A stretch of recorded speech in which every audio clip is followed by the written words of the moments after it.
Gracias por estar con nosotros. No, gracias a vos. Primera sensación después de estas 48 horas de anuncios.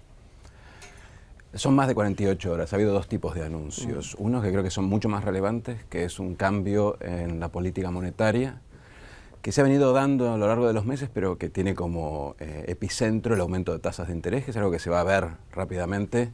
Por ejemplo, la gente que vaya a comprar cosas con cuotas, ¿no? Claro. Las cuotas van a ser mucho más caras. También el depositante va seguramente a percibir una tasa de interés más alta. El Banco Central ha iniciado lo que podría llamarse un ajuste monetario.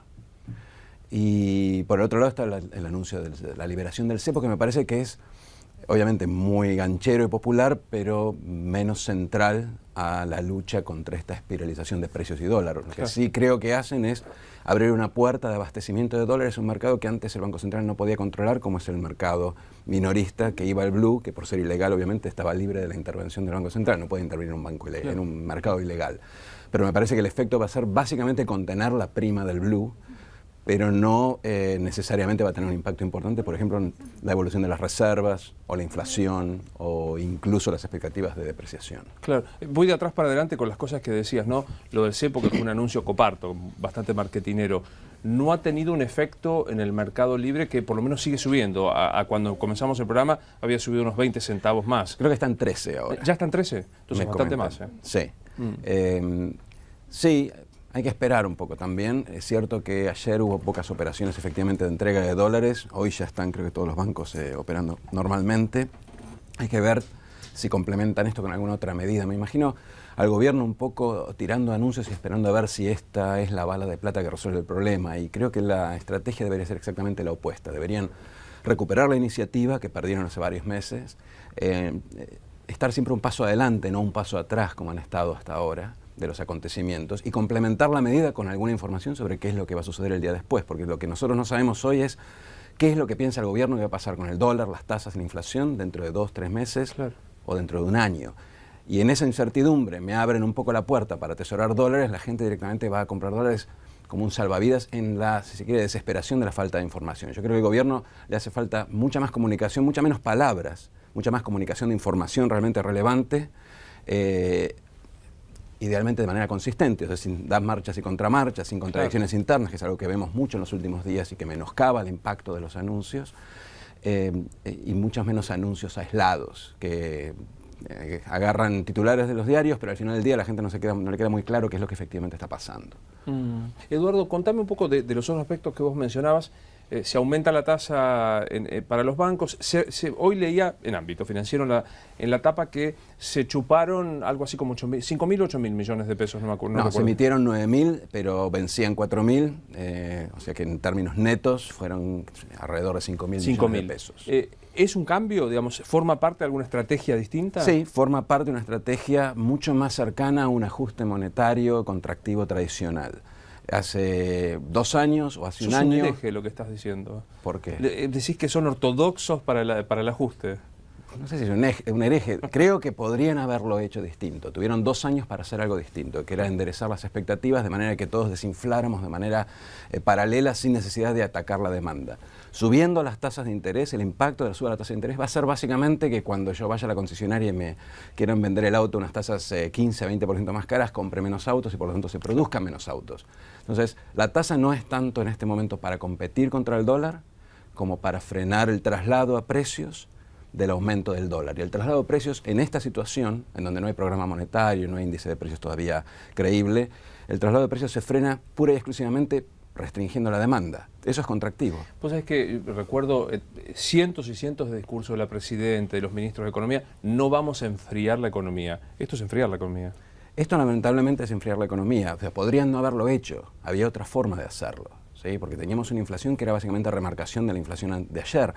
Lo que había que hacer era generar, como te decía antes, información sobre hacia dónde íbamos y en todo caso orientar las expectativas hacia una inflación que en vez de 25-30 sea 20-25 o 15 y 20 en 2 años. Claro. Pero nunca nos dieron ni siquiera un programa monetario, que es lo primero que uno esperaría. El Banco Central que te diga, bueno, de acá a fin de año, ¿cómo se van a mover las variables nominales? ¿Sí? Después puede fallar.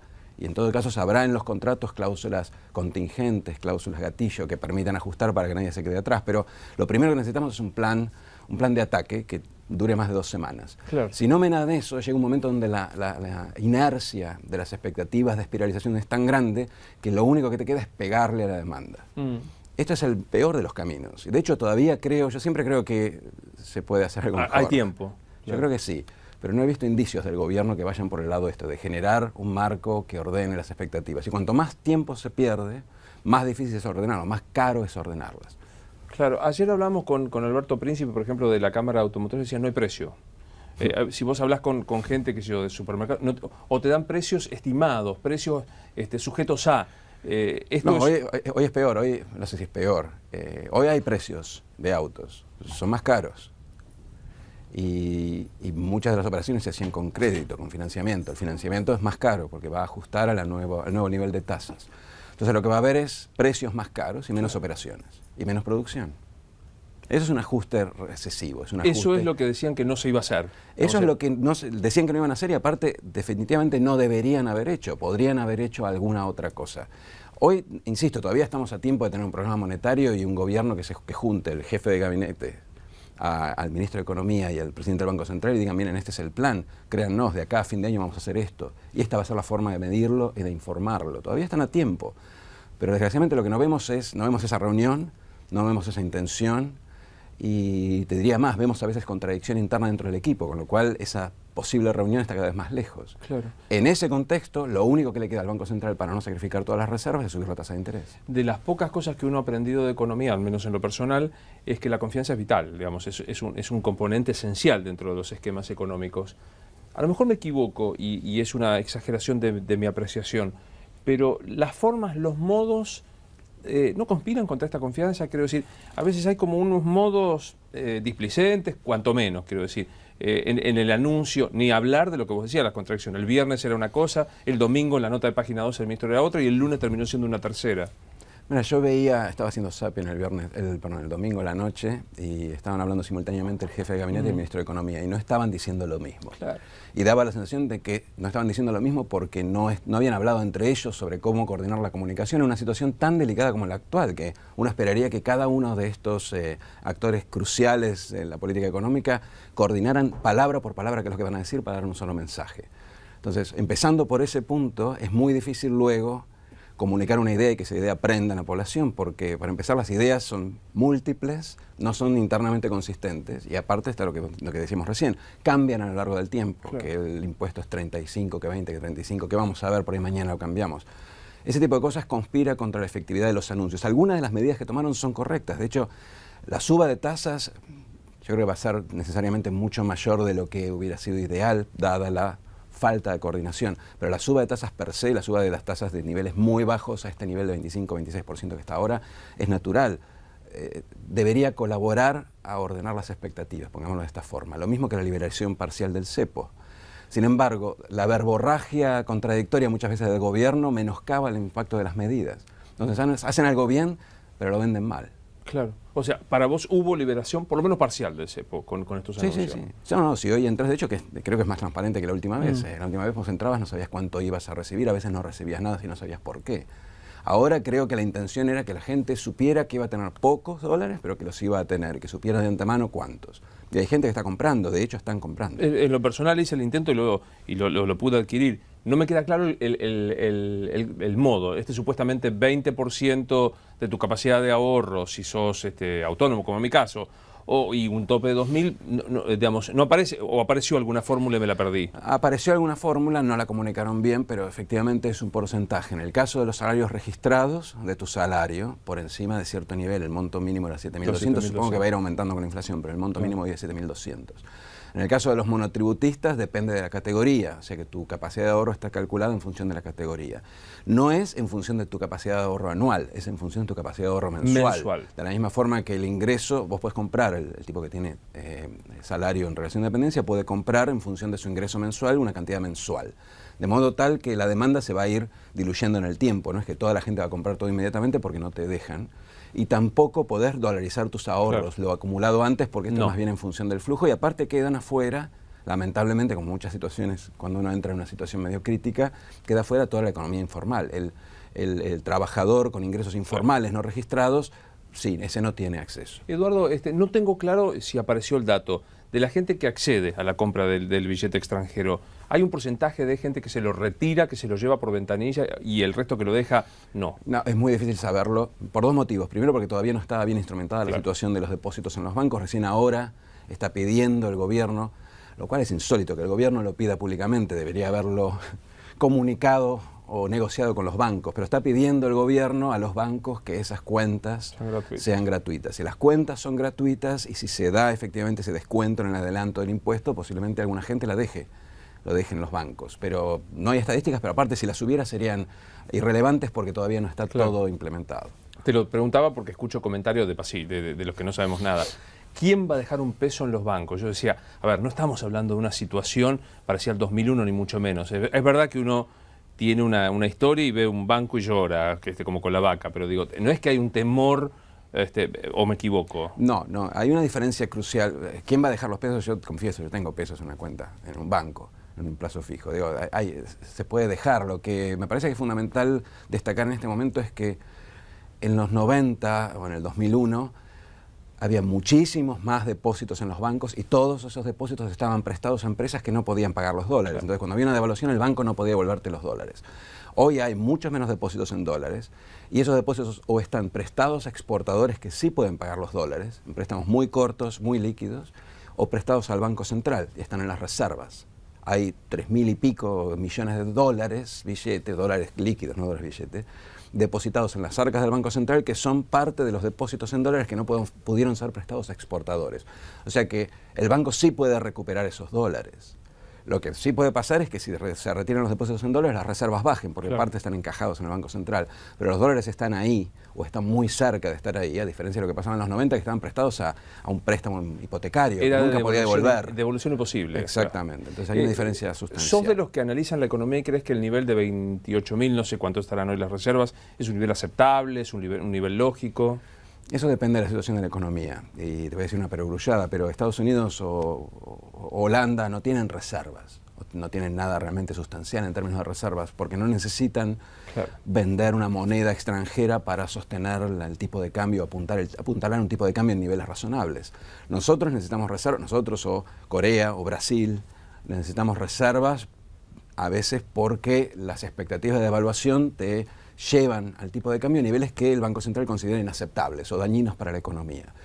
Y en ese contexto y con la presión cambiaria que tiene la Argentina, yo te diría que estas reservas que tenemos están cerca de un nivel crítico, no porque necesites intrínsecamente las reservas, sino porque las reservas son un reaseguro para vos tener convicción al momento de orientar, no te digo fijar, pero orientar el rango en donde querés que el tipo de cambio se mueva. Claro. Con muchas menos reservas, tu capacidad de convencimiento cuando querés orientar es baja porque no tenés el poder de fuego como para mantenerlo dentro de ese rango. Hay algo muy interesante que vos decías y que me parece poco frecuente entre los economistas y por eso lo resalto. Siempre hay un tiempo para corregir y para salir de lo que podría ser un diagnóstico de error. Vos decías hace falta un plan monetario como primera discusión y un plan a más de 15 días.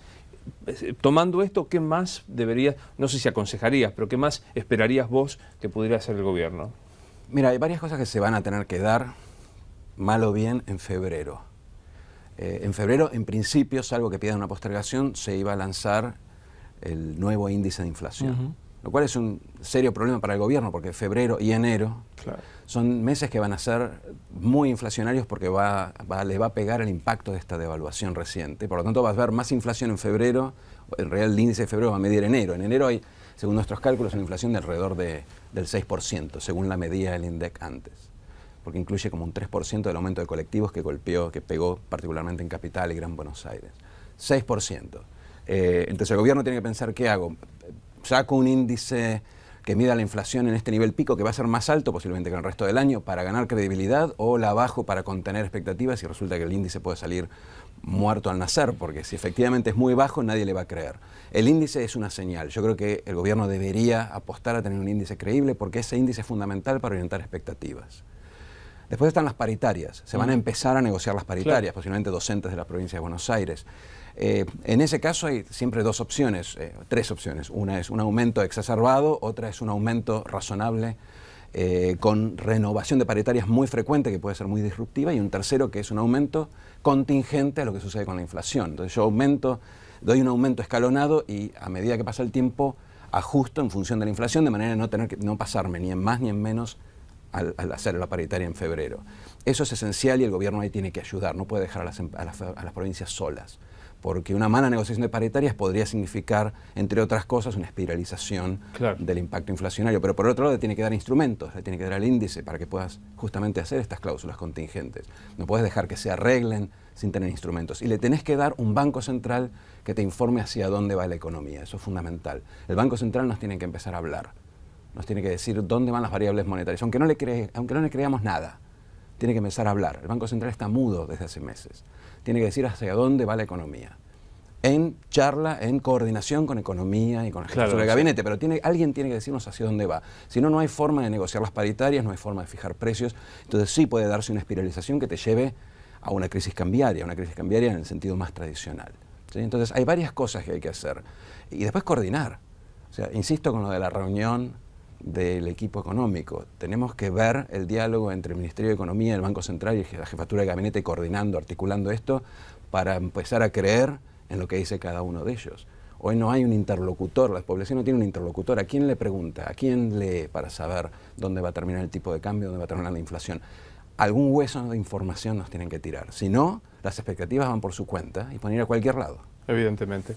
Ha sido un gusto recibirte. Gracias por venir. No, Muy amable.